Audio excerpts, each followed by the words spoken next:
Bismillahirrahmanirrahim. Assalamualaikum warahmatullahi wabarakatuh. Salam sejahtera untuk kita semua. Puji syukur kita haturkan kepada Allah Subhanahu wa Ta'ala, dan tak lupa salawat serta salam selalu tercurahkan kepada junjungan kita Nabi besar Muhammad Sallallahu Alaihi Wasallam. Dengan lafaz Allahumma salli ala Sayyidina Muhammad wa ala ali Sayyidina Muhammad.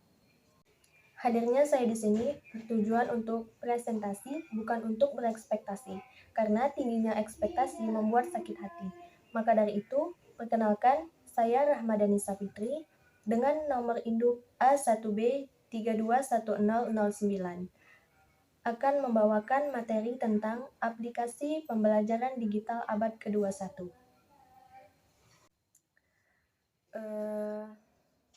Menurut kalian, apa aja sih metode-metode yang termasuk di dalam aplikasi pembelajaran digital abad ke-21 ini? Tentunya ketika kalian melihat video tayangan ini, kalian diharapkan memiliki gambaran terkait dengan seperti apa aplikasi-aplikasi pembelajaran abad ke-21, kemudian kekurangan dan kelebihan aplikasi abad ke-21,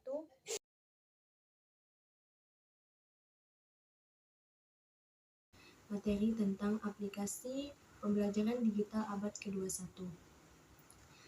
Sebelum kita membahas lebih dalam tentang aplikasi pembelajaran digital abad ke-21, ada baiknya kita mengetahui pengertian dari era digital itu sendiri. Era digital adalah suatu kondisi zaman ataupun kehidupan yang mana seluruh kegiatan yang mendukung kehidupan sudah bisa dipermudah dengan adanya teknologi yang serba canggih.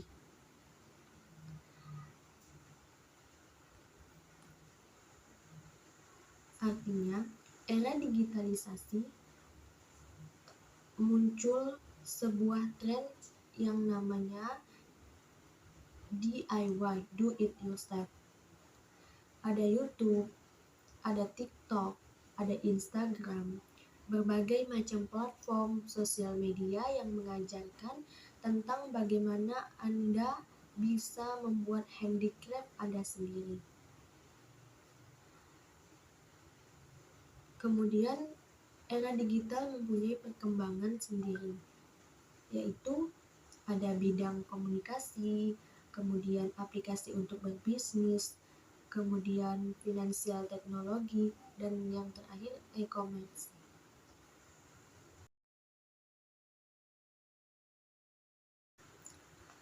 Selanjutnya, saya akan membahas pengaruh global dari jaringan teknologi pembelajaran di sekolah, di pendidikan tinggi, atau di tempat kerja, yaitu mobile learning. Mobile learning merupakan model pembelajaran yang dilakukan antar tempat atau lingkungan dengan menggunakan teknologi yang mudah dibawa pada saat pembelajar berada pada kondisi mobile atau ponsel, dengan berbagai potensi dan kelebihan yang dimilikinya.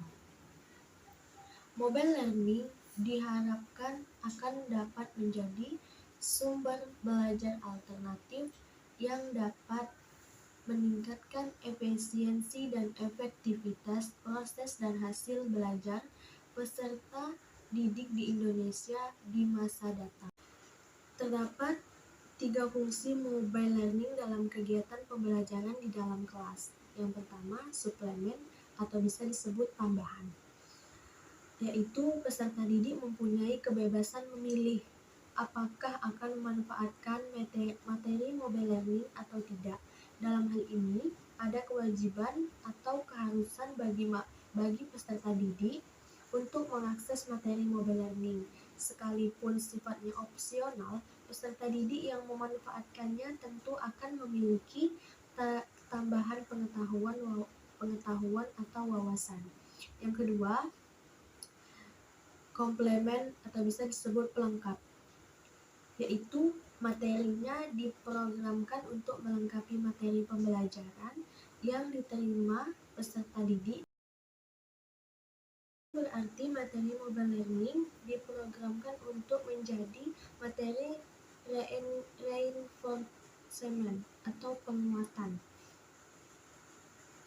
atau remedial bagi peserta didik di dalam mengikuti kegiatan pembelajaran konvensional. Yang ketiga, ada substitusi atau bisa disebut pengganti. Beberapa perguruan tinggi di negara-negara maju memberikan beberapa alternatif model kegiatan pembelajaran kepada para peserta didik atau siswanya. Tujuannya agar para peserta didik dapat secara fleksibel mengelola kegiatan perkuliahannya sesuai dengan waktu dan aktivitas sehari-hari. Materi selanjutnya adalah media sosial. Media sosial atau sering juga disebut sebagai sosial media adalah platform digital yang memfasilitasi penggunanya untuk saling berkomunikasi atau membagikan konten berupa tulisan, foto, video, dan merupakan platform digital yang menyediakan fasilitas untuk melakukan aktivitas sosial bagi setiap penggunanya.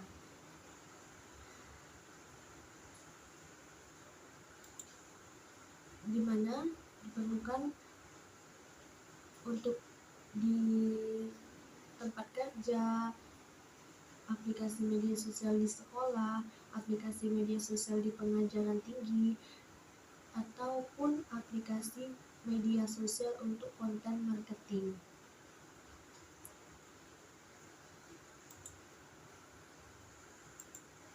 Teknologi informasi dan komunikasi memiliki peran yang penting dalam kehidupan sekarang dan masa yang akan datang, termasuk dalam bidang pendidikan.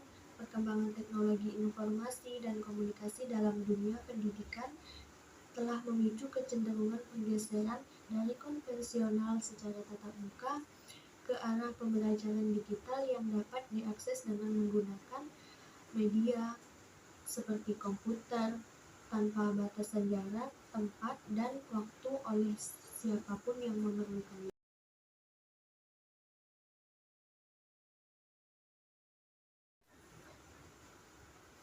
Materi selanjutnya, pembelajaran berbasis game-based learning. Game-based learning adalah metode pembelajaran yang menggunakan aplikasi permainan yang dirancang khusus membantu proses pembelajaran.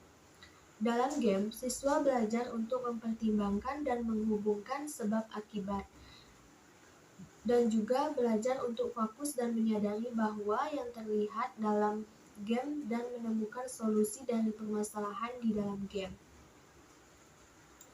Kemudian, kelebihan dan manfaat game-based learning. Yang pertama, interaktif, menyenangkan, dan melatih kerjasama serta pemikiran baru. Selanjutnya, memudahkan dalam tahap pembelajaran karena bisa menghilangkan stres. Selanjutnya, memiliki daya tarik tersendiri untuk belajar, serta mendapat umpan balik unik yang menyenangkan dan bermanfaat. Dapat mengukur tingkat pemahaman, melatih daya ingat, merilekskan diri setelah pembelajaran, serta memicu semangat belajar.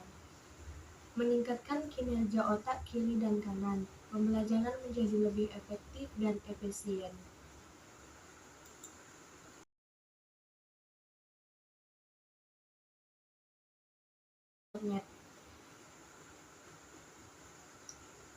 Internet adalah jaringan global yang menghubungkan jutaan komputer di seluruh dunia, di mana komputer yang tersambung ke internet menyediakan informasi yang terbuka untuk umum, sehingga pemakai internet akan dapat menghubungi banyak komputer kapan saja dan dari mana saja di belahan bumi ini untuk mengirim berita, memperoleh informasi maupun mentransfer data. Yang diperlukan komputer, hard disk, modem, jaringan telepon, operating system, keterampilan menggunakan internet. Kemudian, kelebihan media internet sebagai media pembelajaran. Yang pertama, peserta didik berperan sebagai peneliti, analisis, tidak hanya sebagai konsumen informasi. Yang kedua, mengkondisikan peserta didik untuk belajar secara mandiri. Peserta didik dan pendidik tidak perlu hadir di kelas. Yang ketiga, mempelajari bahan ajar, mendiskusikan bahan ajar, mengerjakan tugas-tugas maupun ujian secara online, belajar bekerja sama antar peserta didik. Dan yang terakhir, berkomunikasi antar rekan, memungkinkan pihak pendidik atau pimpinan mengecek apa yang dilakukan peserta didik secara online. Kemudian ada kekurangan pembelajaran berbasis internet. Yang pertama, keterbatasan akses internet, pemahaman materi, dan minimnya pengawasan.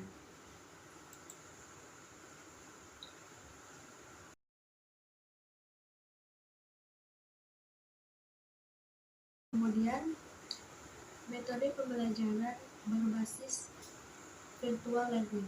Virtual learning adalah suatu sistem pendidikan jarak jauh yang bertujuan untuk mengefisienkan dan mengefektifkan metode pembelajaran dengan menggunakan internet. Jarak dan waktu tidak lagi menjadi masalah dalam proses pembelajaran virtual learning ini. Penerapan virtual learning ditujukan untuk mengatasi masalah keterpisahan ruang dan waktu antara siswa dan pengajar melalui media komputer. Virtual learning mengacu pada proses pembelajaran yang terjadi di kelas maya yang berada dalam cyberspace melalui jaringan internet. Siswa dapat memperoleh bahan belajar yang sudah dirancang dalam paket-paket pembelajaran yang tersedia dalam situs internet. Dengan menerapkan virtual learning, siswa dapat mempelajari bahan belajar sendiri atau jika diperlukan siswa meminta bantuan dalam bentuk interaksi yang difasilitasi oleh komputer, seperti belajar berbantuan komputer atau interaktif webpage, belajar berbantuan pengajar atau tutor secara sinkron.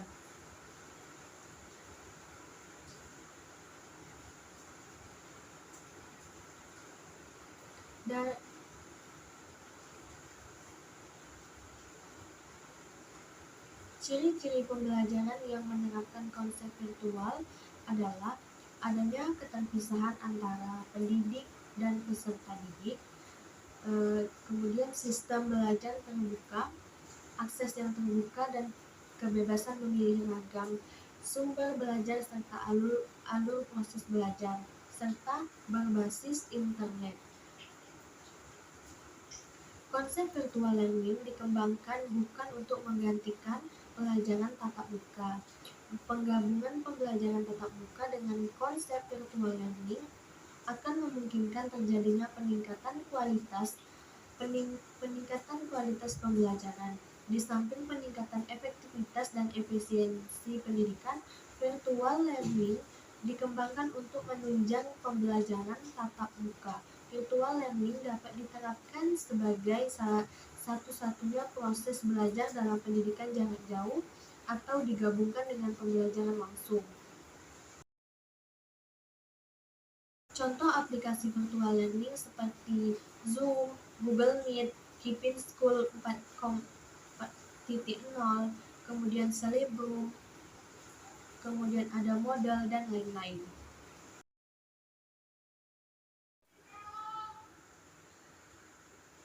Demikianlah pemaparan materi dari kelompok kami. Dari materi yang saya jelaskan tadi, dapat ditarik kesimpulan bahwa perkembangan kehidupan yang serba teknologi saat ini merupakan bukti bahwa kehidupan selalu berkembang dan terus berinovasi dalam berbagai aspek. Pendidikan berperan menjadi upaya dalam mewujudkan generasi penerus bangsa yang siap dalam menghadapi perubahan zaman.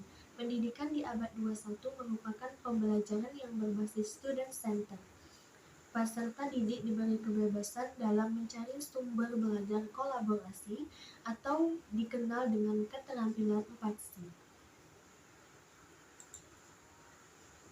Pada zaman yang bergerak dengan begitu dinamis, anak muda tak cukup hanya posting hal yang manis. Segalanya menjadi mungkin di era serba digital, anyamlah dunia baru. Dengan tangan yang terus meminta, jungkir balikan segala cibiran dengan berani. Jikapun jatuh, toh masih ada lagi esok hari. Sekian dari kelompok kami. Wassalamualaikum warahmatullahi wabarakatuh.